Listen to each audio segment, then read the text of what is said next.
एक होता है कि स्मार्ट वर्क और एक होता है गधा वाला वर्क। ये बोर्ड एग्जाम है, बोर्ड एग्जाम बहुत ईजी रहेगा। का तो फर्स्ट डिवीजन हो सकता है, उसको क्या जा रहा है, कुछ नहीं, कि वो जो पढ़ा है वो 100% दे रहा है। कई लोग 100+ देता है। जो 100% एग्जाम में परफॉर्मेंस नहीं दे पा रहा है तो उसका रिजल्ट तो सदा ही खराब ही रहेगा। समझ रहे हैं बात? वो चीज़ सीखो। ऑप्शन मारते समय बहुत सचेत रहना चाहिए, क्योंकि देखिए आप सारा मेहनत कर चुके हैं, अब छोटा सा काम बचा है टिक मारना। समझ रहे हैं? टिक मारते समय गलत ऑप्शन जहाँ सेलेक्ट हुआ तुम्हारा सब मेहनत बर्बाद। अभी हम लोग डिस्कस करेंगे ये इस साल जो 2023 में बिहार बोर्ड 10th क्लास का जो हुआ था उसका सेकेंड पाली का ये क्वेश्चन है, उसी का हम लोग डिस्कस करेंगे। मैथ का सब्जेक्ट कौन सा है? मैथ। और इसमें ऑब्जेक्टिव पाले 100 सवाल है, हर एक सवाल को हम लोग सभी यहाँ पर डिस्कस करेंगे, ठीक है ना। तो देखते हैं पहला सवाल क्या है। तो पहला सवाल है, समान ऊंचाई वाले दो बेलनों के आयतनों का अनुपात 4:9 है, इनके वक्र पृष्ठों के क्षेत्रफलों का अनुपात होगा।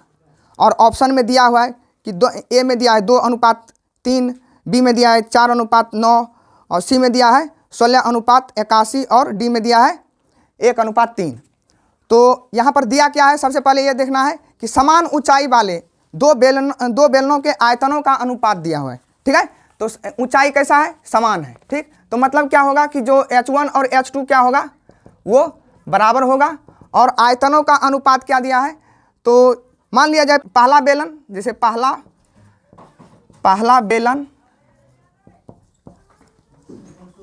बेलन का आयतन और उसी तरह से दूसरा बेलन का आयतन, दूसरा बेलन का आयतन, इस तरह से कह सकते हैं। बराबर क्या दिया हुआ है बताइए, तो 4:9। तो इसमें से निकालना क्या है, तो निकालने का रहा है वक्र पृष्ठ के क्षेत्रफलों का अनुपात। तो हम लोग बेलन का आयतन में क्या क्या लिखते हैं बताइए? हाँ, पाई स्क्वायर एच लिखते हैं। तो पहला में लिख देंगे ऊपर में पाई, ठीक है ना, R1 लिख देंगे, पहला बेलन है तो R1 और क्या करेंगे स्क्वायर एच होता है, ठीक। तो H1 और H2 यहाँ पर यदि देंगे तो H1 यहाँ पर पहला का ऊंचाई है और दूसरा का ऊंचाई, उसी तरह से पाई R2 स्क्वायर देंगे और गुना क्या करेंगे H2। और यहाँ पर क्या पहली बात में लिखा है कि H1 और H2 बराबर है, क्या लिखा है, समान ऊंचाई वाले दो बेलनों के आयतनों का अनुपात, इस तरह से कहा है। तो ये दोनों बराबर हो जाएगा, ठीक है ना। चाहे H1 के जगह पर H2 लिख दीजिए या तो H2 के जगह पर H1 ही लिख दीजिए, तो ये दोनों बराबर है, मतलब ये कट जाएगा, ठीक है ना, क्योंकि यहाँ से ये वाला बात यहाँ पर लिखा हुआ है ना, इसलिए। और यहाँ पर रहेगा 4/9 ही रहेगा, ठीक। और पाई भी खत्म हो जाएगा, तो बचा क्या बोलिए? हाँ, R1 और बटे R2 का होल स्क्वायर बराबर क्या बचा, तो 4/9। तो अब बताइए स्क्वायर ऐसे भी कर सकते हैं जैसे हम आप लोगों को सिखाए हैं कि R1 बटे R2 का होल स्क्वायर बराबर क्या करेंगे 2/3 का होल स्क्वायर। तो इसका मतलब क्या हो जाएगा बताइए, यहीं पर यदि लिखेंगे यहाँ पर लिखते हैं तो क्या हो जाएगा, R1 बटे R2 बराबर क्या होता है, प्लस माइनस में लिखते हैं।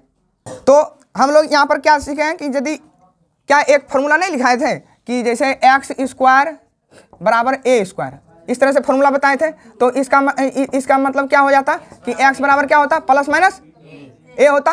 तो इस फॉर्मूला को हम लोग यूज करेंगे, लेकिन यहाँ पर माइनस वाला यूज होगा, क्यों? क्योंकि त्रिज्या एक लंबाई है ना। तो लंबाई कभी भी माइनस में होता है, लंबाई का अनुपात करेंगे तो माइनस में नहीं होगा, सिर्फ प्लस वाला लेना है, क्या हो जाएगा 2/3। तो ये क्या निकला, त्रिज्याओं का अनुपात, ठीक है ना। निकालना क्या है, वक्र पृष्ठ। तो बेलन का वक्र पृष्ठ का क्षेत्रफल बराबर क्या होता है बताइए, ठीक, 2πr/h। तो यहाँ पर केवल इतना समझाने के लिए बता रहे हैं, ये केवल आंसर नहीं दे रहे हैं, ठीक है ना, कि कैसे क्यों होगा।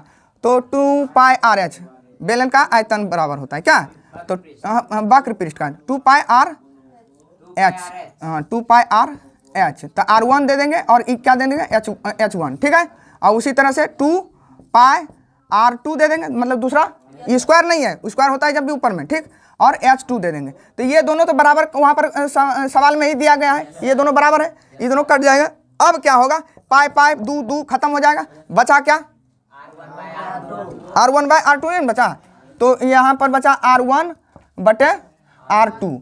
तो ये सिंपल हो जाएगा कितना 2/3। तो देखिए ऑप्शन में दिया है ए नंबर में, ठीक है ना, तो ऑप्शन ए हो जाएगा इसका करेक्ट आंसर। ठीक, अब देखिए दूसरा सवाल क्या है कि यदि एक शंकु और एक बेलन का व्यास और ऊंचाई समान हो, क्या क्या कह रहा है, व्यास और ऊंचाई, व्यास किसको कहता है, त्रिज्या का दुगना। ठीक, तो व्यास और ऊंचाई समान हो तो उनके आयतनों का अनुपात क्या होगा, बोलिए। इतना देर में यदि बोलते हैं तो लिख भी सकती है, जितना देर में बोल रहे हैं उतना देर में लिख सकती है, तो वो लिखने भी काम करते जाइए, ऐसा नहीं कि बैठ कर केवल देखिएगा, ठीक है ना। बोल देते हैं फिर से, ठीक है ना। यदि एक, देखिए, यदि एक शंकु और एक बेलन के व्यास और ऊंचाई समान हो, क्या करना है, शॉर्टकट में भी लिख सकते हैं कि व्यास क्या हो गया, तो व्यास हो गया d और क्या है ऊंचाई, ऊंचाई बराबर है, तो यहाँ पर क्या लिख सकते हैं 2r बराबर h, इस तरह से कर सकते हैं ना। पहला कंडीशन देने के बाद अब दूसरी बात क्या पूछ रहा है कि उनके आयतनों का अनुपात क्या होगा, तो क्या क्या है, एक शंकु है और एक बेलन है, ठीक है ना, एक क्या है शंकु और एक बेलन है, तो शंकु का आयतन क्या होता है, हाँ 1/3 पाई r स्क्वायर और h होगा। ठीक, और यहाँ पर क्या बेलन क्या होगा, बेलन का बताइए, पाई r स्क्वायर h, कि एक शंकु और एक बेलन के व्यास और ऊंचाई समान हो तो उनके आयतनों का अनुपात क्या होगा, तो यहाँ पर क्या क्या कटेगा, ये वाला कट जाएगा, हाँ, और व्यास और ऊंचाई समान हो तो ऊंचाई तो सेम होगा, तो ये कट जाएगा। ठीक, बचा क्या r1 r2, क्या ऐसे निकलेगा, देखो यहाँ पर 1/3 और यहाँ पर बचेगा r1/r2, इस तरह से कर सकते हैं, r1/r2 का होल स्क्वायर, तो सिंपल ये भी समान है, व्यास भी समान है और ऊंचाई भी समान है, तो ये भी कट जाएगा, r1 और r2 कट जाएगा, तो बचेगा क्या 1/3, तो यही हो जाएगा आंसर। ठीक है, आंसर बी में है, ठीक है ना। अब देखते हैं 3 नंबर क्वेश्चन। 3 नंबर में देखिए क्या दिया है, लिखा है, देखिए tan 45 डिग्री लिख सकते हैं आप, ठीक है ना। यदि लिख रहे हैं यहाँ पर tan 45 डिग्री, tan 30 डिग्री, और बटे क्या कह रहा है कि 1 प्लस, सबका मान सब लोग जानता है, कितना लोग जानता है, कितना लोग जानता है बताइए, और कौन कौन नहीं जानते हैं, अभी तो खैर आप लोगों का शुरुआत है, आप लोग कई लोग नहीं जानते होंगे, ठीक है। तो ये tan 45 डिग्री मान उस दिन लिखाए थे, एक दिन चर्चा करवाए थे ना, तो tan 45 डिग्री मान क्या लिखेंगे 1, और tan 30 डिग्री का मान 1/√3, 1/√3, और बटे क्या हो जाएगा, ये यहाँ वाला कितना होगा 1 + 1, तुरते कैसे गुना कर देंगे, और यहाँ पर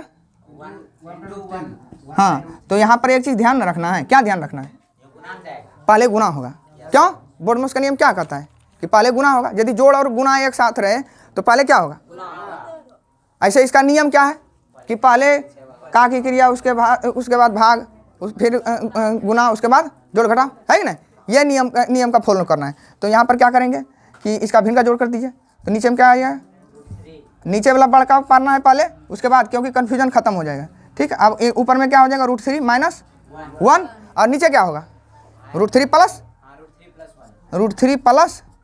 1 बटे √3, ई वाला खत्म हो जाएगा, बचेगा क्या बताइए 1 और बटे √3 + 1, इसको कंजुगेट से गुना करेंगे, कितना करेंगे बताइए, तो नहीं इतने आंसर बा है, छोड़ो इतने, ये इसी में आंसर है, आंसर यही है ए, आंसर ए। चलो ठीक है, हो गया, हम सोचे कि और ज़्यादा दूर जाएगा। अब देखिए एक सवाल है, यदि लिखना चाहते हैं लिखिए, यदि बिंदुएं ए, थोड़ा जल्दी लिखिएगा, यदि बिंदुएं ए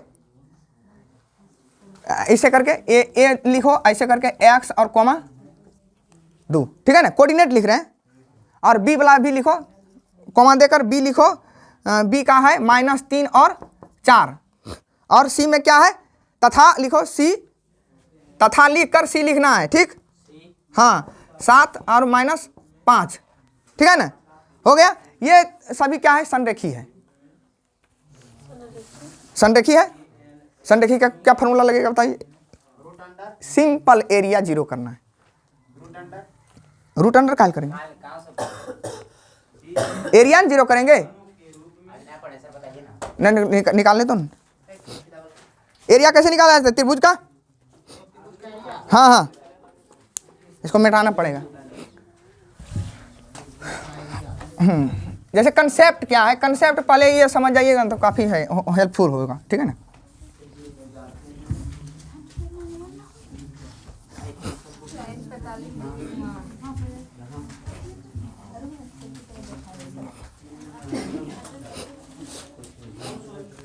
देखिए मान लिया जाए ऐसा त्रिभुज होता, ठीक है ना, ऐसा त्रिभुज होता और ए बी और सी, तो यदि इसका कुछ एरिया होगा तो इस तरह होगा, ठीक है ना।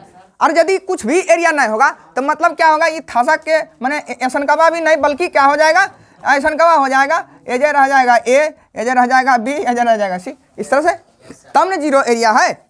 मैंने उसको बैठा दीजिए, समझ रहे ना, तब जीरो एरिया है। तब मतलब क्या हो गया, संरेखी है, संरेखी मतलब एक लाइन में, तभी नहीं कोकटी थोड़ा भी एरिया नहीं निकला, ठीक। तो हम लोग एरिया फार्मूला क्या होता है बताइए, त्रिभुज का क्षेत्रफल, हाँ 1/2, रुकिए क्षेत्रफल बराबर, हाँ क्षेत्रफल बराबर क्या होता है, ये क्या कहते हैं मॉडुलस, मॉडुलस देते हैं क्या, मतलब इसके बाद जो भी बाहर आएगा मान वो क्या होगा, प्लस में आएगा, ठीक है ना। अब देखिए बताइए x1 into y2 minus y3, इसी यही पैटर्न फॉलो करता है, प्लस x2 y3 होगा और माइनस y1, यहाँ देखिए याद हो जाएगा, हाँ plus x3 into y1 minus y2, बस इसको घेर दीजिए, हो गया। ये इसका फॉर्मूला किसका फॉर्मूला बताइए, यदि कोऑर्डिनेट दिया हुआ रहे, ठीक है ना, और त्रिभुज का क्षेत्रफल, ठीक। तो त्रिभुज का क्षेत्रफल निकालने के लिए ये वाला करेंगे और इसका मान करेंगे क्या, जीरो। यहाँ पर दिया हुआ है, इसका कोऑर्डिनेट दिया था, क्या क्या लिखवाए थे बताइए, x2 और यहाँ बी में क्या लिखाए थे, -3 और 4, और यहाँ पर क्या लिखाए थे, -5 था ना, ठीक। अब यही चीज यहाँ पर रखना है, ठीक। अब देखिए यहीं पर मिस्टेक में क्या कर देता है कि कोई करता है इतना माइनस इतना बराबर इतना माइनस इतना, ये सब उल जलूल हरकत नहीं करना है, ठीक है ना। जैसे ऑब्जेक्टिव में कई बार यहाँ पर पूछते भी हैं, पूछे भी थे उस समय भी पूछे थे, जो लोग 10वां वाला दिया एग्जाम उससे भी पूछे थे, वही यह सब करता था। जैसे 2 नंबरिया मान लिया जाए है और उसमें क्या कर दिया, इसमें से इसको घटाया, इसको दोनों बराबर कराए, उस सब में क्लियर, उसमें जाना ही नहीं है, सबसे शॉर्टकट तरीका यही है। इसको क्या करना है, जीरो, ठीक है ना, इसको जीरो कीजिए और बैठाइए 1/, अभी नहीं बताएं कि जैसे ये संरेखी, ये संरेखी है नहीं सर, जब एरिया जीरो हो जाएगा क्षेत्रफल जीरो होना चाहिए, समझ रहे हैं, तभी ना संरेखी होगा। चाहे तो देखो तुम मान लिया जाए ये बीच में कहाँ आएगा, ये इसको घसका के इससे करके मान लिया जाए यहाँ पर रहता बी, यहाँ पर रहता सी और यहाँ पर रहता ए, तब ना एरिया जीरो होगा, समझ रहे। ऐसे जरा सा भी ए घसक कर यहाँ पर आ गया तो ऐसे हो जाएगा और ऐसे हो जाएगा, समझ रहे ना, तो एरिया थोड़ा सा भी निकलेगा। एरिया जैसे ही जीरो है तभी संरेखी है, समझ रहे ना, और नहीं जीरो है तब उसका एरिया निकलेगा, ठीक है ना। तो संरेखी जब प्रूव करने का है मतलब क्या करेंगे, एरिया जीरो करेंगे, ठीक। अब बैठाइए x1, समझ में आया, ठीक। तो x1 लिखेंगे यहाँ पर, स्वाभाविक से वहाँ पर x से दिया है, ठीक। अब y2 ये वाला होगा, क्या लिखना है, माइनस में है ना, हाँ -3 और माइनस ये वाला होगा ना, तो -5 होगा क्या, y कोऑर्डिनेट लिखते हैं, ठीक। अब प्लस x2 ये वाला है, रुकिए यहाँ पर यही गलत होगा, यहीं पर हाँ 4 होगा, ठीक है ना, यही सब मिस्टेक नहीं करना। अब क्या लेंगे, इसको लेंगे, हाँ -3 लेंगे और क्या होगा ये वाला और ये वाला लेंगे, ठीक है ना। तो ये क्या लेंगे, -5 और -2, ठीक है ना, क्या हाँ ये वाला है ना -2। अब क्या लेंगे, ये वाला x3, क्या प्लस लेंगे x3, ये प्लस है, प्लस ले लेंगे। अब क्या लेंगे, ये वाला 2 - 4 प्लस में ही है ना, अब इसको घेर देंगे। अब इसका मान निकालिए बताइए, तो ये तुरंत ये 1 नंबरिया है, सोच लीजिए 1 नंबरिया ना है, और इतना हैबिचुअल रहना है कि फट से ना इसको निकाल देना है, समझ रहे हैं। तो अब कीजिए 1/2, अब इसका मान निकालिए, यहाँ पर कितना आएगा बताइए, 9x। अब यहाँ पर कितना मान होगा, ये इसका पहले कीजिए, इसका हाँ प्लस 21 हो गया। यहाँ पर बताइए -14 होगा। अब इसको घेर दीजिए, क्योंकि इसमें जो भी मान निकालेंगे प्लस में निकालेंगे, ठीक है ना। अब इसका मान यदि शॉर्टकट में करते हैं तो क्या होगा बताइए, ये वाला जोड़िए, ये दोनों 9x + 7। हाँ 1/2 9x + 7 होगा प्लस में ना। अब देखिए इधर कर देते हैं, क्या होगा, सीधे 0 हो जाएगा। ये देखिए ये वाला 0 हो जाएगा, जैसे 0 बराबर 1/2 और गुना क्या करेंगे 9x और +7, ठीक। तो ये वाला इधर आ जाएगा, 0 गुना 2 होगा बराबर 9x + 7। यदि यहाँ पर कैलकुलेशन करके आगे बढ़ाते हैं तो 0 बराबर कितना हो जाएगा, 9x + 7 और x बराबर कितना निकलेगा, -7/9, ठीक है ना। अब देख लीजिए कि क्या कैलकुलेशन कहीं गलत नहीं हुआ है, क्योंकि ऑप्शन इनमें से कोई नहीं, समझ रहे हैं, इनमें से कोई नहीं। जब भी आएगा ऑप्शन, समझ रहे हैं ना, तो थोड़ा ठहरना पड़ता है, किसी को भी डर लग जाता है, समझ रहे हैं। तो इसमें इनमें क्या, कहाँ पर आंसर जाएगा, डी, इसमें आंसर जाएगा डी, ठीक है ना। वहाँ पर दिया हुआ है, यहाँ पर इनमें से कोई नहीं, ठीक। अब आगे देखिए 5वां नंबर सवाल लिखना है, लिखिए। एक त्रिभुज OAB, हाँ बनाइए, सांकेतिक में भी बना सकते हैं, सिर्फ डायरेक्ट जरूरी नहीं है भाषा लिखना, डायरेक्ट आप सवाल ही बना लीजिए। त्रिभुज क्या है, OAB, जिनके शीर्ष क्या क्या है। अच्छा ये वाला उतारिएगा, उतारिए, हाँ। त्रिभुज OAB जिनके शीर्ष A और यहाँ पर क्या लिखना है, 1 और 0, ठीक। तब तक जल्दी जल्दी उतारिए ताकि मिटाएंगे, ठीक है ना। और O लिखो, O क्या लिखेगा, 0 0, ठीक है ना।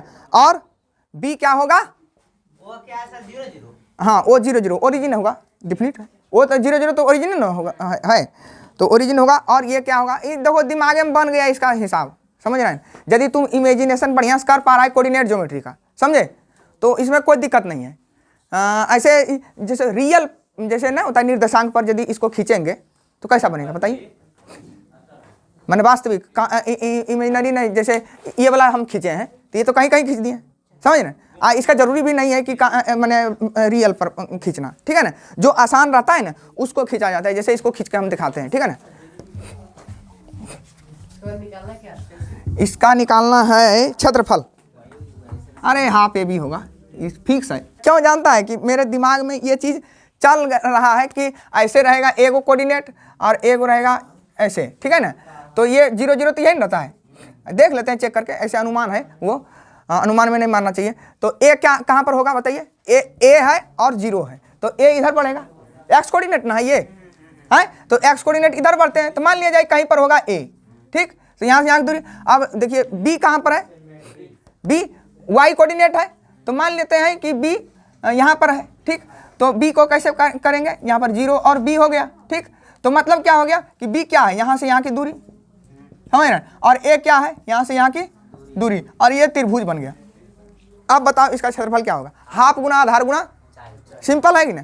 तो इसका क्षेत्रफल बराबर, हाँ क्षेत्रफल बराबर क्या हो जाएगा, हाफ गुना ए और बी, आंसर है यही, ऑप्शन नंबर बी में दिया है, ठीक है ना।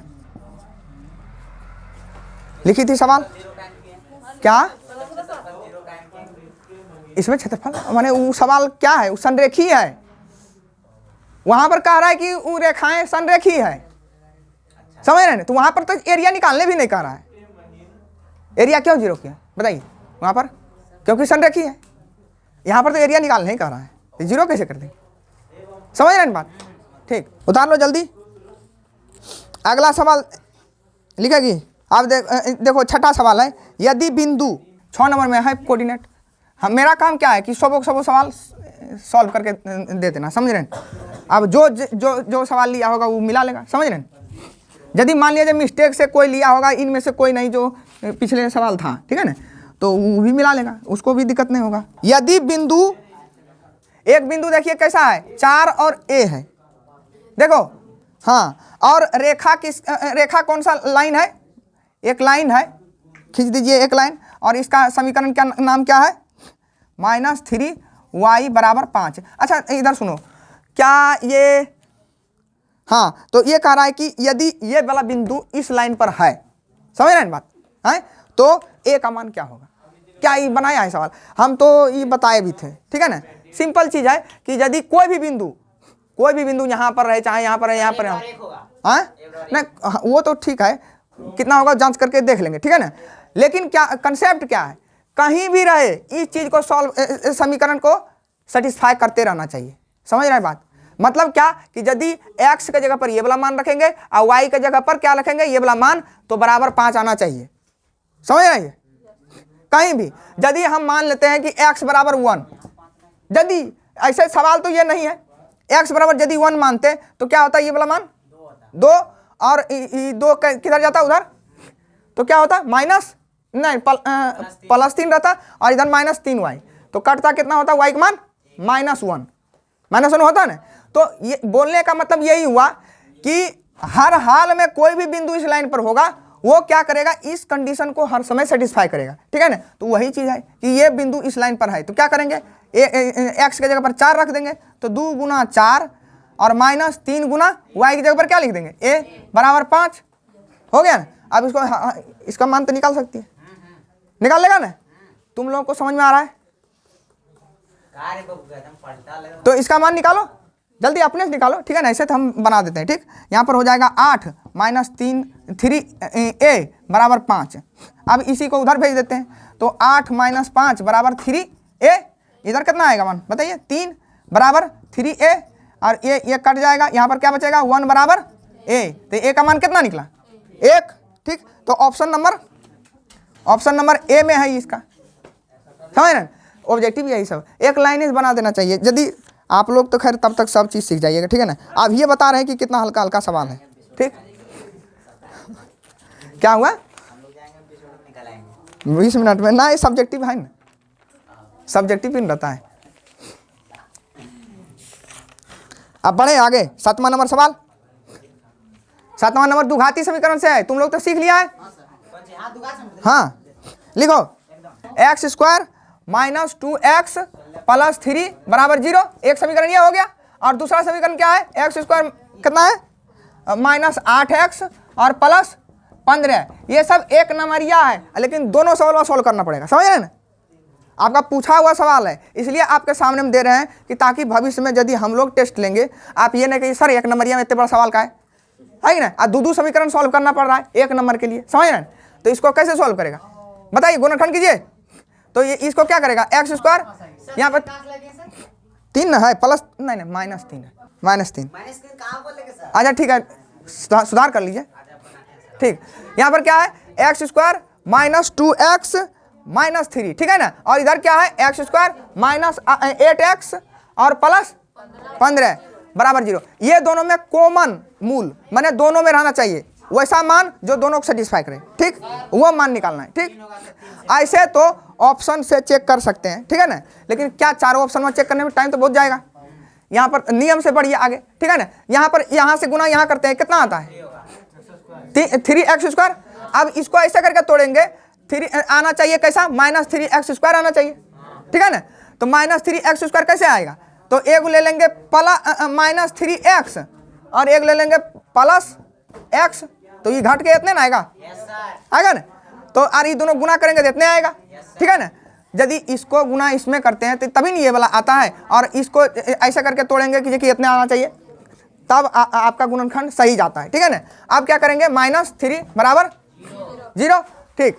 अब क्या करेंगे बताइए, x कॉमन करेंगे, तो x -3 और क्या करेंगे प्लस, हाँ एक का कॉमन करते हैं, जनरली ऐसे नहीं भी लिखेंगे चलेगा, ऐसे एक लिख देते हैं, ठीक है, समझने के लिए।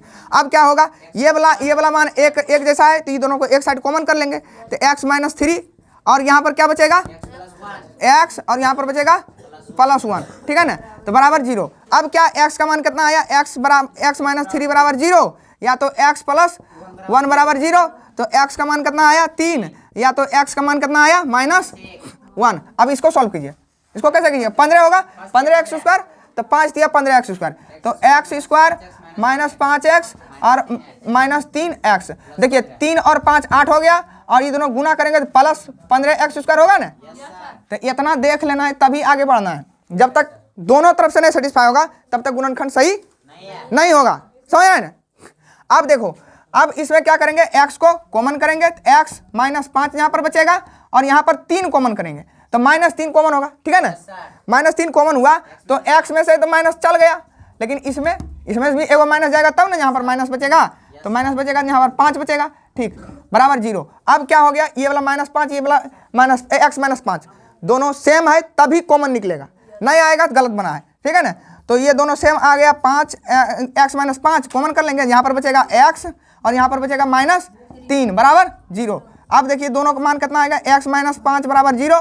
देखिए इसमें कंसेप्ट क्या है कि यदि किसी दो संख्या को गुना किए, उसका मान यदि 0 आ रहा है, चाहे तो ये 0 है या तो ये 0 है या तो दोनों 0 है। इस कंडीशन में हम लोग बीच से लेते हैं, पहले इसको मानते हैं इतना बराबर 0, तो यहाँ पर x बराबर 5 निकला, और यहाँ या तो x माइनस 3 बराबर 0 है, ठीक है ना। तो x बराबर कितना निकलेगा 3। अब देखिए उभयनिष्ठ मूल कौन सा है, उभयनिष्ठ मूल कौन सा है बोलिए। तो उभयनिष्ठ मूल यही दोनों में है, ये वाला। तो यहाँ पर लिखेंगे उभयनिष्ठ माने कॉमन होता है, उभयनिष्ठ मूल क्या है, बराबर x बराबर 3, मूल है x बराबर 3, ठीक है ना। ये होगा आंसर, ठीक है ना। आंसर ऑप्शन नंबर कितना है, ऑप्शन नंबर यहाँ पर देखिए बी में दिया हुआ है, ठीक, ऑप्शन नंबर बी में। जल्दी उतारिए, ये तो चैप्टर आप लोग पढ़ लिए अब तक अभी तक।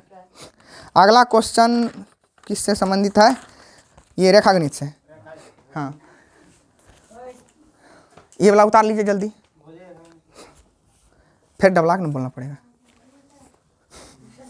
अच्छा एक बार बोल देते हैं। देखो यहाँ पर सवाल क्या है, वृत्त से है, किसी वृत्त के बाह्य बिंदु P से दो स्पर्श रेखाएं PA और PB खींची गई है। यदि PA बराबर 5 तो PB बराबर, PB की लंबाई क्या होगा, वही होगा सेम होगा क्या, सेम फर्स्ट पाली में पूछा था, यही चीज सेम सेकंड पाली में। अच्छा बताइए ऐसा क्यों किया, ऐसा क्यों किया। नहीं उसको आलस नहीं है, उसको तो सबसे बड़ा चीज़ है कि दोनों का स्टैंडर्ड सेम रखना है, स्टैंडर्ड सेम रखना है।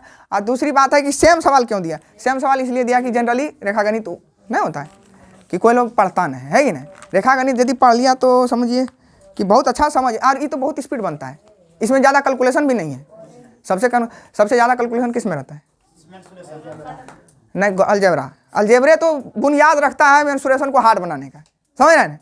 तो इसलिए पहला चैप्टर हम लोग पढ़ाए हैं कि बहुपद या और अलजेब्रा ही पढ़ाएं, समझे हाँ आता है ना उसमें, हाँ तब तो उसका जड़ रखता है वही बहुपद या तो अलजेब्रा। ऐसे सारा जैसे ये तो द्विघात समीकरण था, ये तो आपका पढ़ाई हो चुका है, बहुत विस्तार से हुआ है, ठीक। अब जैसे जो भी चैप्टर नहीं पढ़ाई हुआ है यहाँ पर समझ लो, ठीक है। और इसके विस्तार में और इससे भी भारी भारी सवाल हम तो देते हैं, इससे भी हार्ड सवाल देते हैं ना, तब तो इसमें उसका टेंशन ही नहीं रखना कि नहीं जानते हैं, अभी केवल रिव्यू दे रहे हैं कि ये सवाल आ रहा है। तो 8 नंबर में देखिए लिखा है कि किसी वृत्त के बाह्य बिंदु P से, जैसे एक वृत्त खींचिए, ठीक है ना, और एक बिंदु P है यहाँ पर, ठीक है ना, एक बिंदु P है, वहाँ से क्या करेंगे बोलिए। यहाँ पर लिखा है कि P से एक स्पर्श रेखा खींचा गया, यहाँ पर PA और PB एक जगह टच करेगा। तो जैसे एक बिंदु से किसी एक वृत्त पर जो बाहर में है, ठीक है ना, बाहर से ही स्पर्श रेखा खिंचाया जाएगा। वृत्त से बाहर किसी एक बिंदु से यदि स्पर्श रेखाएं खींचते हैं तो मैक्सिमम तो 2 ही स्पर्श रेखा खींचा जा सकता है, ठीक है ना, इस स्थिति में। और वो दोनों का लंबाई यहाँ से यहाँ के, यहाँ से यहाँ के और यहाँ से यहाँ की लंबाई कितना होता है, बराबर होता है, ठीक है ना। तो यदि यहाँ पर क्या लिखा है कि PA और PB खींची गई, यदि PA बराबर, यदि इसको A मान लेते हैं, ये 5 है, तो क्या ये वाला कितना होगा, जाहिर सी बात है कि 5 होगा, यही होगा आंसर। आंसर को ऑप्शन नंबर बी। ये कितना नंबर का है सवाल, 8 नंबर का, ठीक है ना। नहीं तुरंत हम चाह रहे हैं कि इसको आज खत्म कर दें, कर देना होगा। 9 हो गया, 9 हो गया। अब अब देखो नंबर सवाल लिखिए, किसी समांतर श्रेणी का दूसरा पद 13 है। देखिए दूसरा पद क्या है, 13, मतलब क्या हो गया, A2 बराबर 13 है ना।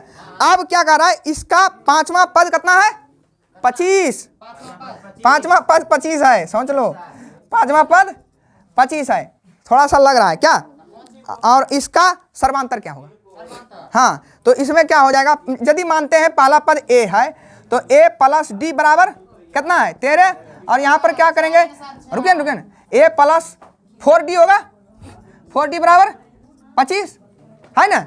अब क्या करेंगे, समीकरण इसको मान लीजिए 1 और इसको मान लीजिए 2, समीकरण 2 में 1 को घटा दीजिए क्या, तो समीकरण 2 में से 1 को घटा देते हैं, A प्लस D खाली लिख देते हैं, और यहाँ पर क्या लिख देंगे, 13। अब इसको घटाइए, तो घटाएंगे तो ये खत्म हो जाएगा, माइनस माइनस, तो यहाँ पर आएगा 3D बराबर कितना आएगा, 12, D बराबर 4 होगा ना, क्योंकि ई काट देंगे 4 से, हो गया आंसर। आंसर का इसका आंसर C नंबर में है, इसका आंसर C है, ठीक है ना।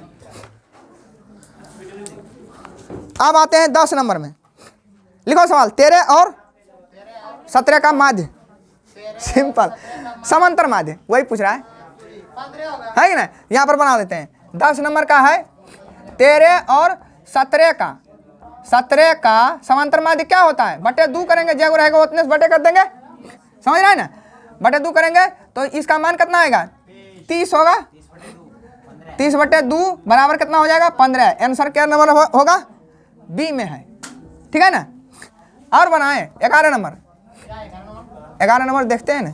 देखो ये इस रूप में लिखना है, कितना, किसके रूप में, P बटे 2 पर पावर M गुना 5 पर पावर N के रूप, हाँ अरे वो हटाओ ना, अभी इसके रूप में केवल लिखना है, अभी किसको लिखना है, 0 बटे 0.67 को, हाँ कीजिए,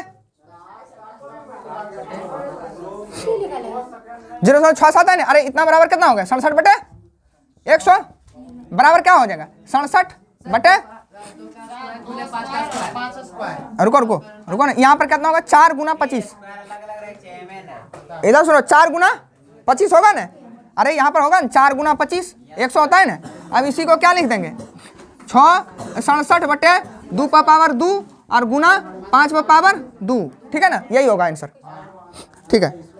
ये देखिए आंसर ऑप्शन नंबर बी है, ये बी में आंसर सही है, ठीक है ना। ये 11 का बी हो गया, समझ रहा है रे ये लड़का, ये समझाना हल्का है कि नहीं सवाल, ठीक। ये संख्या से है, ठीक, और यही है शांत, क्या इसका यदि हम निकालेंगे शांत, खैर ऐसे यहाँ भी दिख रहा है शांत है ना। अब देखिए 12 नंबर भी हल्के है। 12 नंबर में कह रहा है कि साइन स्क्वायर थीटा बराबर क्या होगा, simple 1 minus cos square theta, यही हो जाएगा answer, 1 minus cos square theta. Answer कौन सा होगा, आंसर ए में ही दिया हुआ है, ठीक। सूत्रवाद हम लास्ट में सब को कहे थे कि सब केवल सूत्र याद करेगा, 30 नंबर ऐसा ही, 30 नंबर एकदम मुँह मुही बन जाएगा। ये बेसिक एग्जाम है, समझ रहे नहीं, कंपटीशन का एग्जाम थोड़ी है जो कि खूब हार्ड पूछेगा। देखो कंपटीशन एग्जाम में क्या होता है, मान लिया जाए 1 लाख स्टूडेंट है, मान लिया जाए 2 लाख स्टूडेंट भर दिया और उसको लेना है 800, तो कैसा सवाल पूछेगा, हाँ उन्हें यदि मान लिया जाए छोटे संख्या लेते हैं कि 2 लाख लोग फॉर्म भरा है और उसको लेना है 800 गोटा, समझ रहे हैं, तो कैसा एग्जाम लेना चाहिए बताओ, खराब है ना सवाल पूछेगा, हल्का सवाल नहीं पूछेगा। हाँ ये है पास मार, तुम 1 लाख भरा है का तो फर्स्ट डिवीजन हो सकता है, उसको क्या जा रहा है, कुछ नहीं, समझ रहे हैं, फर्स्ट डिवीजन करेगा नौकरी मांगले थोड़ी ना जा पाएगा, नहीं, तो वही चीज़ है। ये बोर्ड एग्जाम है, बोर्ड एग्जाम बहुत ईजी रहेगा। देखिए सवाल नंबर 13, देखिए 13 नंबर सवाल, 13 नंबर सवाल में 2 समीकरण दे दिया है, कह रहा है कि इसका हल है, कौन कौन सा जानते हैं, 3x माइनस 2y प्लस 3 बराबर 0 लिखा है, और एक लिखा है 4x प्लस 3y और -47 47 बराबर कितना लिखा है 0। इसका हल क्या होगा? ऑप्शन में दिया हुआ है। 100 रुपए का मान। हाँ, तो क्या ऑब्जेक्टिव है? कोई कहेगा क्या कि सवाल 5 नंबरिया होगा? नहीं ना, समझ रहे? ऑब्जेक्टिव है, ऑप्शन दिया हुआ रहेगा। तो ऑप्शन यदि दिया हुआ है ना, मान रख के देख लो क्या करेगा। अच्छा वहाँ ठीक ऑप्शन मत दे ना, हाँ, ऑप्शन दिया हुआ है, सीधे मान रख देंगे। क्या करेंगे? जैसे देखो, मान लिया जाए एक में दिया, यदि दिया है x बराबर 1, y बराबर दिया है 3, बी में क्या क्या है x बराबर क्या कहते हैं, x बराबर 4 दिया है, बी y बराबर कितना दिया है 5, और सी में क्या क्या किया है x बराबर 5 और y बराबर 9, और डी में क्या हो जाए, ऑप्शन में y का मान 10 है। रुको न, x बराबर 8 और y बराबर 5। क्या कर रहा है? 10 कहाँ पर है? तो तुम कैसे कैसे गलत सलत निकाल दिया। देखो ये यदि इधर सुनो, मान रखने जानती है, मान रखने जानती है, ये वाला रखो, एक वाला, एक यदि 3 रखेंगे, एक रखेंगे 3 होगा, और ये वाला रखेंगे कितना होगा 6 होगा। इधर 3 और इधर 6, -3 और ये वाला +3, 0 हो गया। सेटिस्फाई कर गया। एक को इसमें सेटिस्फाई करिए। x बराबर -5 कितना है? रुको न रे, कहीं पर ना है, क्या क्या ला रहा है इधर सुनो। अब एक का मान यहाँ पर रखो 4 और इसका मान रखो तो 90 होगा।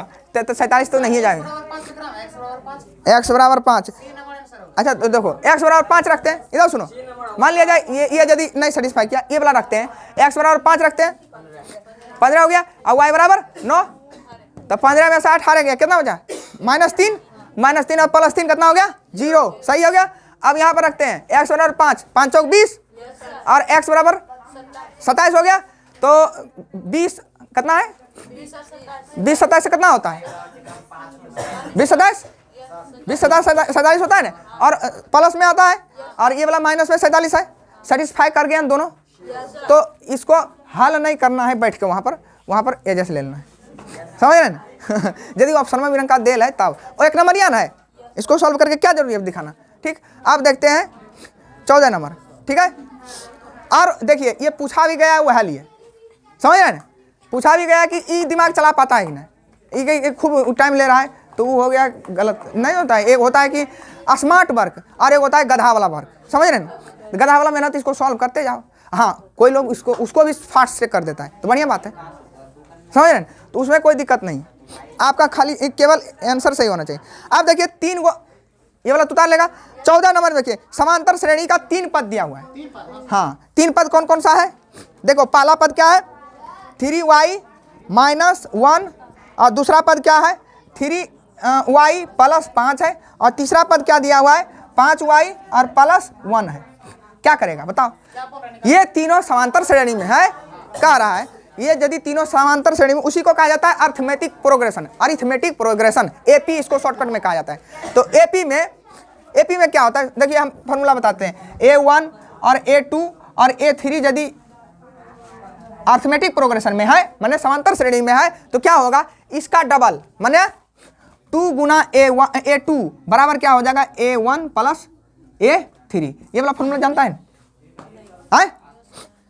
ना जानती है तो, लेकिन ई वाला जानती होगी, इतना माइनस इतना बराबर इतना माइनस इतना, ये तो जानती है, उसी से बनता है ये वाला, समझ रहे हैं। जैसे हम आपको बता देते हैं वहां पर, यहाँ पर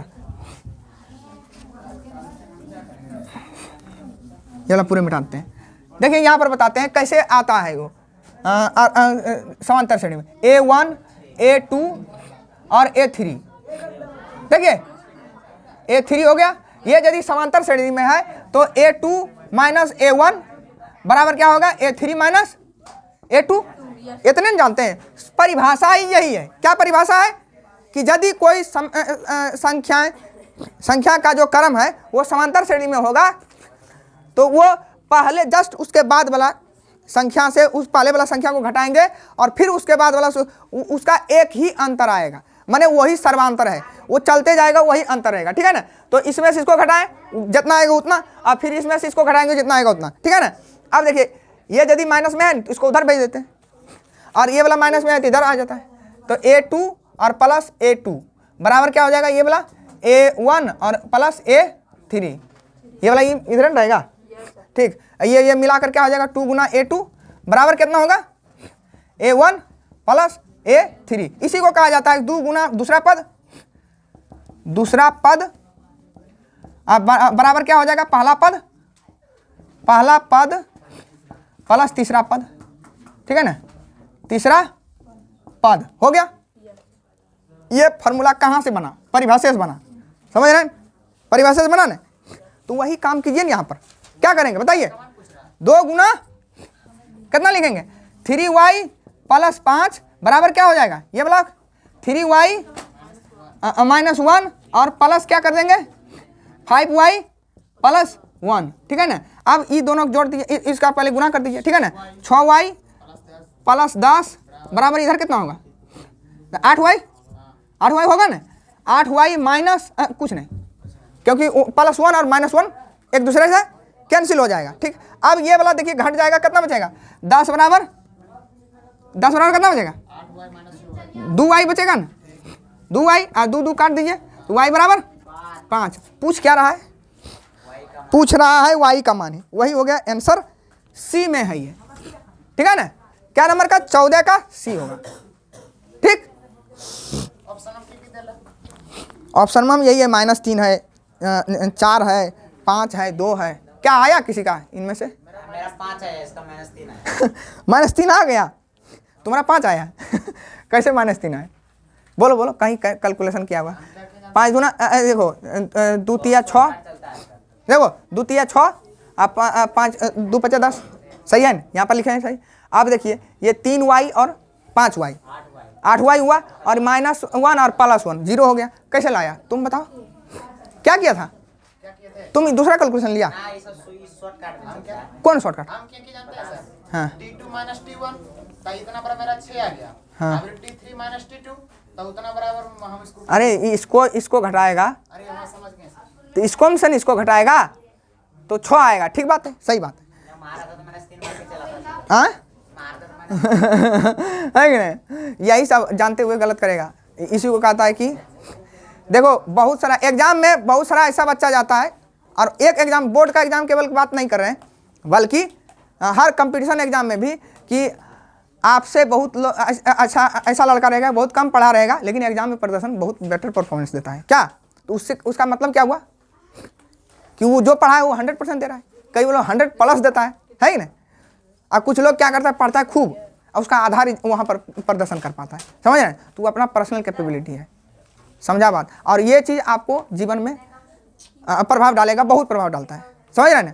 जो 100% एग्जाम में परफॉर्मेंस नहीं दे पा रहा है तो उसका रिजल्ट तो सदा ही खराब ही रहेगा, समझ रहे हैं बात। वो चीज़ सीखो, समझा, कि थोड़ा कमो पढ़ो लेकिन वहाँ पर बढ़िया से ध्यान दो, समझा। जैसे ही ना कि एकदम आंसर आया एकदम पड़ाक से मारे, समझे, गलत। बनाने से क्या फ़ायदा, जानने से फ़ायदा क्या, एग्जामिनर तो जानेगा कि नहीं जानता है, समझ रहे, समझा बात। जैसे हम लोग 150 सवाल का यदि बीपीएससी में जाते हैं देते हैं तो उसमें से एकदम धर के रख दें 6 गो 5 गो 4 गो गलत होगा ही, सिली मिस्टेक जानते हुए, समझ ना। तो हम लोग इतना नहीं करते हैं गलती, मेरा गलत होता है बहुत से बहुत 3-4 गो 4 गो बहुत से बहुत हो सकता है, बहुत से बहुत। अब नहीं करते हैं, जैसे जैसे मैच्योरिटी बढ़ते गया वैसे 2 से 1 2 1 3 तक चल जाते हैं। हाँ, कभी कभी 0 भी, जो नहीं जानते वह गलत होता है, समझ रहे हैं। और कई ऐसा भी होता है कि जो नहीं जानते वो भी मारते हैं, सही हो जाता है, समझे।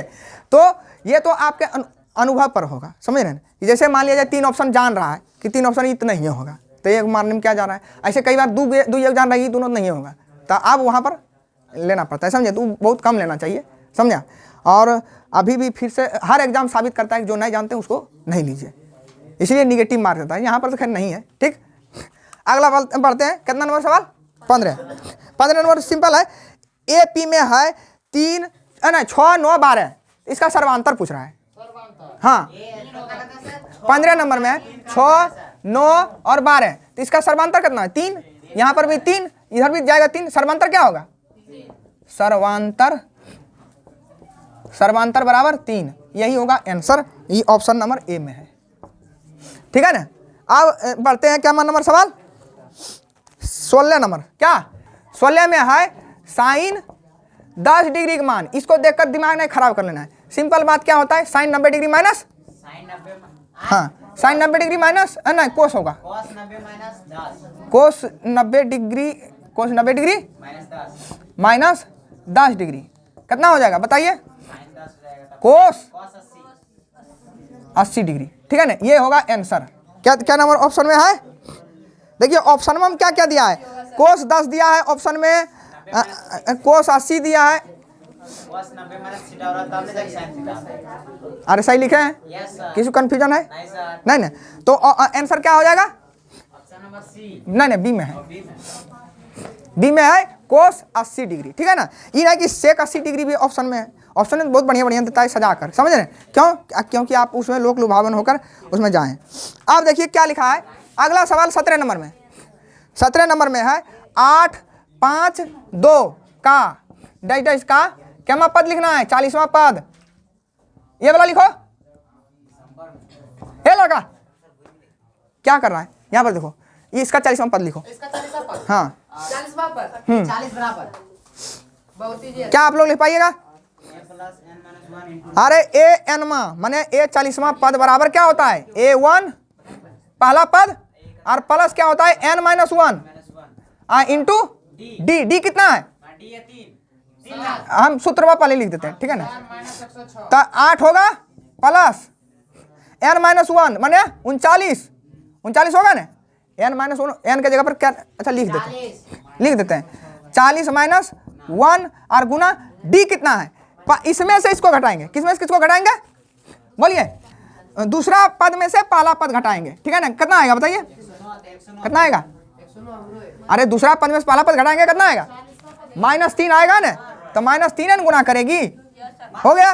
अब क्या लिखेंगे, 8 प्लस कितना होगा 39 गुना -3 कितना आएगा बताइए, 39 गुना -3 कीजिए, इतना 39 गुना 3 होगा अनोतिया 27 और कहाँ कहाँ कहाँ की क्या आया, 40 में एक जाएगा नहीं, 39 ना बचेगा, और 9 तिया 27 क्या 7 बाकी 2 और 9 नमा नहीं 3 तिया 9 9 और 2 11 11 माइनस माइनस में लिखाएगा 117 -117 और ये कितना हो गया 8 माइनस 109 हो जाएगा प्लस 8 और -117 कितना आएगा, माइनस 109 -109 होगा, ये नहीं 108 कर देना है, 107 ऑप्शन में रहेगा इंतजार करते हुए, घटाना भी सही से लास्ट मोमेंट तक सही जाना है, समझ रहे हैं, यस सर लास्ट मोमेंट तक भी आंसर गड़बड़ा जाता है, समझ रहे हैं। पिछले बार हम एक सवाल बना रहे थे परमुटेशन का, समझ रहे हैं, IUPSC का है परमुटेशन का, 12 लाएँ 24 करना था, समझ रहे हैं, 12 हम ला दिए, 24 खाली डबल करना था, लास्ट में नहीं होता है, आता 12 आंसर मार दिए फटाक से, समझे, तो ये आप वहाँ से सीखते हैं, समझ रहे हैं ना। अब कोई क्वेश्चन नंबर कितना थे, 17, 18 में जाते हैं, 18 में भी सिंपल सवाल है, देखिए सब एक नंबरियन है, एक नंबरियन सब इजी रहेगा। देखिए 11 है, 15 है और फिर 19 है। अब कह रहा है कि इसका 51 क्या पद है, इधर सुनिए क्या कह रहा है, 51 हाँ कितना पद है, देखिए कौन सा पद 51 है, यहाँ पर लिखा है कौन सा पद 51 है, 51 है, ठीक है ना, ये क्या पद है बताइए, क्या करेगा, an के जगह पर रख देना है, क्या 51 और n बराबर निकाल देना है, कौन सा पद है क्या नाम, हाँ 51 कौन क्या पद है, ठीक है ना। तो सूत्र क्या होता है, सूत्र भैया लिखिए ना, ये वाला 11वां पद होगा, सूत्र भैया वाला लिखेंगे ना, n बराबर 11 हाँ 11वां पद ऑप्शन में है। अरे हाँ ऑप्शन में तो है, ये है 9वां है, 10वां है, 11वां है, 12वां है, बोलिए मिस्टेक नहीं होना चाहिए, ठीक 11वां होगा ना, देखते हैं इसी पर बैठाते हैं, ठीक है। nवां पद है क्या, A1 और प्लस क्या है n-1 इंटू डी, यही सूत्र है, ठीक। इसके जगह पर क्या लिख देंगे 51 बराबर क्या होगा, पहला पद क्या है 11 और n-1 तो मालूम नहीं है, na नहीं मालूम है, और d क्या है, देखिए कॉमन डिफरेंस कितना है, 11 में से 15 में से 11 घटाएगा कितना बचेगा, एकदम फ्रेश से घटाना, माइनस में आएगा प्लस में, ही ध्यान रखना है, ठीक है ना, ये प्लस में आएगा तो ये 4 होगा, ठीक। अब इसको घटाइए, यहाँ पर कितना बचेगा 40 बराबर क्या हो जाएगा n-1 और गुना 4, ये वाला काट दीजिए, कितना बचेगा 10 और 1 इधर आएगा, समझ रही है क्या होगा जैसे देखिए n माइनस 1 बराबर कितना निकला है 10, तो n बराबर कितना होगा 10 प्लस 1। यह है कि नहीं धड़फड़ाक फटाक से नहीं ऐसे मार देना है, क्या करना है वहाँ नहीं करना है, एक जो है इसको इधर भेजिए तब होगा क्या 11वां पद है, ठीक है ना 11वां पद। ये सब गौर करना है, यहीं पर मिस्टेक होता है। ठीक, अब देखते हैं 19 नंबर सवाल। सब तो इसमें फर्स्ट सेकंड पाई में लग रहा है कुछ कुछ इजी है सब। किसका मान रूट 1/√2 है? गलत, 10 में है ये ना है, साइन 45, ठीक है सिंपल है, साइन 45 या कोस 45, ठीक है ना। तो इसमें ऑप्शन साइन 45 नहीं है, क्या होगा कोस 45। ठीक, तो यहाँ पर क्या होगा, कजे लिखे यहाँ पर लिखते हैं। देखो 19 का क्या होगा, इतना √3 1/√2 बराबर क्या होता है साइन 45 भी होगा और क्या हो जाएगा कोस 45 भी, ठीक है ना। तो ये वाला ऑप्शन में दिया है तो ऑप्शन सी होगा आंसर, ठीक है ना। अगला क्वेश्चन 20 नंबर में है, यहाँ तो इस लिमिट से नहीं बढ़ना है आगे, क्या ठीक है यहाँ पर बताते हैं। 20 नंबर में है tan थीटा बराबर क्या है √3। बताइए थीटा का मान कितना होगा, देखो फिर गलती किया, कितना होगा 60 डिग्री, ठीक है ना। तो थीटा बराबर इतना बराबर क्या होता है tan 60 डिग्री, ठीक है ना, और इधर हो जाएगा tan थीटा, तो थीटा बराबर कितना हो गया 60 डिग्री। ये हो गया आंसर ऑप्शन नंबर डी में है ये। ठीक, अब आते हैं 21 में। देखिए यदि छोटा सवाल है तो बना देंगे यहीं पर। देखो 21 में है क्या, 42 सेंटीमीटर व्यास वाले वृत्त का क्षेत्रफल निकालिए। तो व्यास कितना दिया हुआ है डी बराबर 42, तो आर बराबर कितना निकलेगा, तो 42/2 बराबर कितना हो गया 21। ठीक, 21 यदि व्यास निकल गया, देखिए यहाँ पर क्षेत्रफल निकालने का रहा है, तो वृत्त का क्षेत्रफल बराबर क्या होगा, देखिए यहाँ पर कितना है आर बराबर 21 है, तो ये कितना होता है 22 पाई आर स्क्वायर होता है। तो ये इसका मान लिखेंगे 22/7 गुना कितना लिखेंगे 21 गुना 21, एक को काट देते हैं 3, कितना होगा बताइए गुना करके, मुझे नहीं बताइए ये 63 होगा, 63 गुना 22 ऐसे लिख सकते हैं। 63 गुना कितना होता है, हाँ केवल 63 गुना 126 नहीं होता है, 63 गुना 26, अरे 120 गुना 2 करेंगे तो नहीं 60 गुना 2 करेंगे तो 120, और 3 गुना 2 करेंगे तो 6, तो 126 होगा, ठीक है ना। 63 गुना 2 और 126 फिर से लिख देंगे, कहाँ से लिखेंगे 126, तो कितना होगा 6 8 3 1, इतने होगा आंसर, समझ रहे ना। यही होगा 1386। लास्ट में आंसर लाते समय एकदम ध्यान रखना है, 1386 सेंटीमीटर में है, सेंटीमीटर भी देखो मीटर सेंटीमीटर जो चीज़ दिया रहेगा ऑप्शन में एकदम क्लियर से देखना है किस में दिया है, ठीक है ना। तो इसमें दिया है बी नंबर में ऑप्शन। ठीक, अब देखते हैं कितना नंबर क्वेश्चन 22। ऑप्शन मारते समय बहुत सचेत रहना चाहिए, क्योंकि देखिए आप सारा मेहनत कर चुके हैं, अब छोटा सा काम बचा है टिक मारना, समझ रहे हैं। टिक मारते समय गलत ऑप्शन जहाँ सेलेक्ट हुआ तुम्हारा सब मेहनत बर्बाद, समझ रहे हैं।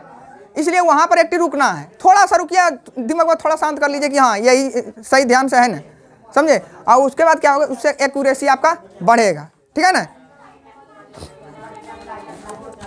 अब देखते हैं 22 नंबर में फिर वही अनुपात वाला आ गया, दो त्रिज्याओं का अनुपात, दो वृत्त के त्रिज्याओं का अनुपात क्या है 4:3, तो कह रहा है क्षेत्रफलों का अनुपात। अच्छा बताइए यदि क्षेत्रफल मान लिया जाए पहला का क्षेत्रफल वृत्त है, वृत्त का क्षेत्रफल क्या होता है पाई आर स्क्वायर, तो पहला वृत्त का क्षेत्रफल इतना मान लेते हैं और दूसरा वृत्त का क्षेत्रफल कितना मानते हैं R2 स्क्वायर हो जाएगा, तो ये कटिए जाएगा, बराबर क्या हो जाएगा R1/R2 का होल स्क्वायर, हो गया ना।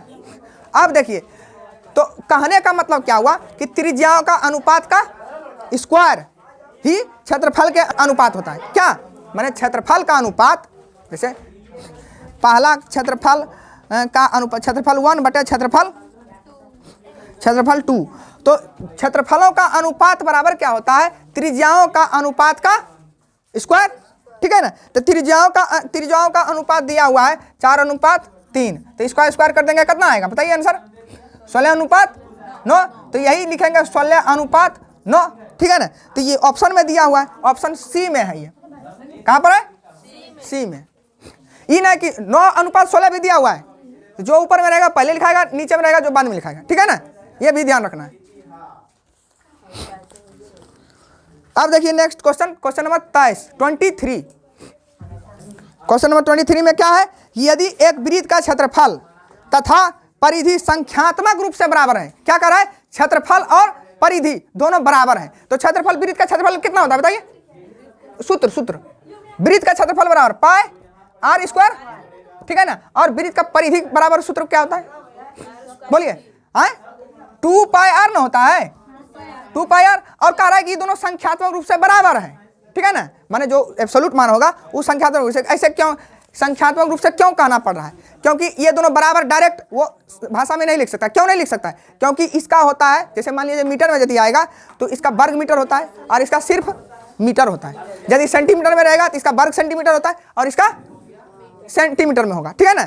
तो वर्ग जो आ रहा है सेंटीमीटर, जो सेंटीमीटर रहे चाहे मीटर रहे, उसमें वर्ग पहले लग रहा है ना, तो वो यूनिट तो बराबर नहीं होगा, यूनिट बराबर नहीं होगा, लेकिन जैसे केवल लैंग्वेज की बात कर रहे हैं कि क्या कर रहा है, संख्यात्मक मान केवल बराबर है, तो मतलब क्या है, केवल संख्यात्मक मान बराबर होगा, तो ये दोनों बराबर कर देंगे। अब क्या होगा, ये दोनों जब इसीलिए लिखा है संख्यात्मक मान बराबर है, ठीक, ऐसे व्यवहारिक रूप से ये और ये यूनिट बराबर नहीं होता है, क्योंकि इसमें वर्ग लगता है, इसमें नहीं लगता है, ठीक। अब देखिए इसको काटते हैं तो आर कटेगा और ये एक कट खत्म हो जाएगा, क्या अब क्या, और ई पाई खत्म हो जाएगा, तो आर बराबर कितना बचा, ये नहीं बचा, इन्हें सब काट देना है, नहीं होता है पूरे कटवेन करेगा, समझे ना, सब जैसे मिस्टेक में क्या होता है, जब दिमाग में जब गलत मारना रहेगा ना तो सब काट दे, कहाँ कुछ बच रहा है, समझे। तब इसमें आर बराबर कितना, तो पूछ रहा है, देखिए यहाँ पर गलती होगा, पूछ क्या रहा है, आर बराबर 2 निकल गया, फटासना मार देना है 2, नहीं, पहले देखिए क्या पूछ रहा है, देखिए लास्ट में लिखा है ना व्यास, तो व्यास कितना होगा, व्यास कितना होगा, हाँ, तो व्यास बराबर होगा 2 गुना 2 बराबर 4, तो यहाँ पर गलती कर सकती है, ऑप्शन ए में है 2, मारेगी फट सना 2 मारेगी, आंसर गलत, बनाने क्या फायदा हुआ, कुछ नहीं, समझ रहे, ये चीज पर आप ध्यान जब तक नहीं रखिएगा तब तक आपका एक्यूरेसी बढ़वे नहीं करेगा। अच्छा ठीक है, ठीक,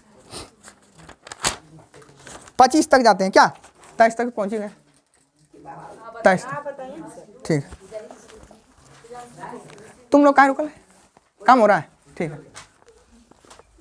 अब देखते हैं क्वेश्चन नंबर 24, देखिए सबका चर्चा फिर से हो जाएगा, ठीक है ना, ये ना कि चैप्टर वाइज तो होवे करेगा, ठीक, इसलिए ये डरना नहीं है।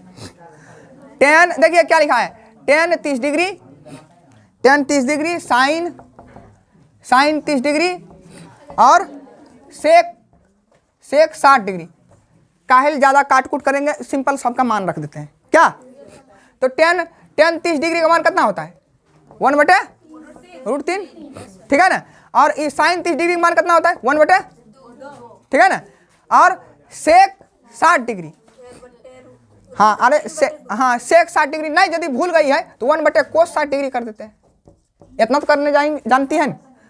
अब इसको ऐसे करके लिखिए, बराबर करके 1/√3 और गुना 1/2, और ई वाला कितना हो जाएगा, सेक 60 डिग्री मान कितना होता है, बोलिए 1/2, तो ई 2 चल जाएगा इधर, ठीक है ना, तो कितना हो जाएगा, ई 2 और ई 2 खत्म हो जाएगा, कट जाएगा ना, बचेगा क्या, 1/, इतने ना बचा, देखो फ्रेश से देखो क्या इतने बचेगा कि नहीं, सही है ऐश्वर मतलब निश्चित है कि नहीं, यदि काट रहे हैं थोड़ा फास्ट तो क्या निश्चित है कि उतने एकदम सही है, समझ ना कि सही है, ऑप्शन नंबर क्या होगा, ए, ठीक, लिखिए। अब त्रिज्यखंड का क्षेत्रफल पूछ रहा है, संगत चाप की लंबाई पूछ रहा है, ये सवाल फर्स्ट पाली में भी पूछा था, यहाँ पर भी पूछा है, ठीक, ये 2 सवाल मिल गया एकदम हूबहू, फर्स्ट पाली में भी और सेकंड पाली में भी, मिटा दे, ठीक। चाप की लंबाई में देखियो कंसेप्ट थोड़ा सा है कि देखिए त्रिज्यखंड का क्षेत्रफल तो सभी जानते हैं, जानते हैं? नहीं, पहले हम थोड़ा सूत्र बताते हैं, ठीक है। त्रिज्यखंड का क्षेत्रफल, त्रिज्यखंड, पहले देख लो, दिमाग में इमेज खींच लेना चाहिए कि त्रिज्यखंड कहते हैं किसको, इसको कहते हैं, ठीक है ना। माने वृत्त का कोई एक खंड, ठीक है ना, वो क्या है? त्रिज्यखंड है, ठीक। अब वृत्तखंड क्या है? यदि यहाँ से इसको खींच देंगे, ठीक है ना, तो चाहे ये वाला लघु वृत्तखंड हो गया और ये इसके अलावा जो भी बचा है दीर्घ वृत्तखंड, ठीक है ना, यही कंसेप्ट है। तो अब यहाँ पर हम क्या पूछ रहे हैं? त्रिज्यखंड, ठीक है ना। और चाप किसको कहते हैं? चाप ये वाला लंबाई होता है, चाप क्या होता है? ये वाला लंबाई, ठीक है ना, ठीक, यही कहलाता है क्या? चाप, बस। और ये वाला क्या कहलाएगा बताइए, यहां से यहां जा, ये वाला क्या कहलाएगा? जीवा, ठीक है ना। जीवा और चाप में क्या अंतर है? यही ना अंतर है। जीवा क्या होता है? सीधा स्ट्रेट लाइन, और चाप क्या होता है? कर्व, ठीक है ना, यही अंतर है। यहां पर पूछ रहा है क्या कि आर त्रिज्या और कोण थीटा वाले त्रिज्यखंड के संगत चाप की लंबाई क्या होगा, ठीक है ना। तो यहां पर यदि थीटा है, ठीक है, तो त्रिज्यखंड का यदि कहते हैं क्षेत्रफल बराबर, तो सब है याद रखा है, क्या याद रखा है कि पूरा का क्षेत्रफल कितना होता है? वृत्त का क्षेत्रफल कितना होता है? वृत्त का क्षेत्रफल पाई आर स्क्वायर नहीं होता है, हाँ? अब क्या करेंगे, इस त्रिज्यखंड में यदि लघु त्रिज्यखंड में जाना है तो क्या करेंगे? थीटा बटे 360 डिग्री, ये यदि क्षेत्रफल पूछता तब, इसलिए पीछे जा रहे हैं ताकि आपको इसी तरह से याद रह जाए। अब ये क्या है? पूरे एरिया का बात कर रहा है, तो पूरे एरिया में इस भाग को केवल कर रहा है, तो इसलिए थीटा बटे, तो ये निकलेगा ये वाला भाग, ठीक है ना, एरिया की बात हो गया। अब कह रहा है चाप, तो जैसे चाप जब कह रहा है निकालने के लिए ये वाला पोर्शन कर रहा है, ठीक है ना, तब क्या निकालना है चाहिए हमको? वृत्त का परिधि निकालना चाहिए ना। तो इसलिए पूछ रहे हैं कि संगत चाप की लंबाई बराबर क्या होता है बताइए? लंबाई बराबर क्या करेंगे? पूरे वृत्त का परिधि पहले लिखेंगे, जिस तरह से क्षेत्रफल पूरा लिखा है, ठीक है ना। तो परिधि क्या होता है? 2 पाई आर होता है। अब इसमें क्या कर देंगे? थीटा बटे, कोई दिक्कत नहीं, समझ रहे हैं। तो वो बी ऑप्शन में यही कह रहे हैं कि लास्ट में ऑप्शन में आपको चुनना पड़ेगा कौन सा होगा, ठीक है ना। थोड़ा सा अंतर किया है, यदि काटने के बाद थोड़ा सा आर स्क्वायर कर दिया ना, लेकिन आर स्क्वायर वाला नहीं लेना है, ठीक है ना। तो इसलिए डी तो होगा ही नहीं, होगा क्या? Option B. ऑप्शन बी में क्या कैसा लिखा हुआ है कि देखिए थीटा बटे 360 डिग्री और गुना कर दिया है ऐसे करके 2 पाई आर, यही ना। इसी को केवल इधर से इधर किया, इधर से इधर किया, क्या? तो आंसर नंबर क्या हो जाएगा? बी, ठीक। तो ये जैसे देखो ई काय लिखा है, इसी से तुलना करने के लिए, जिस तरह से क्षेत्रफल का हमें थीटा बटे 360 डिग्री करते हैं, उसी तरह से परिधि का हम लोग थीटा बटे 360 डिग्री कर देंगे, वो चाप की लंबाई निकल जाएगा। तो ये कनेक्ट करने के लिए बताते ताकि हमें हर हमेशा याद रहे। 25 तक तो हो गया, अब तो हल्के सवाल है, क्या बंद कर दें? ठीक है, तब अब कल होगा।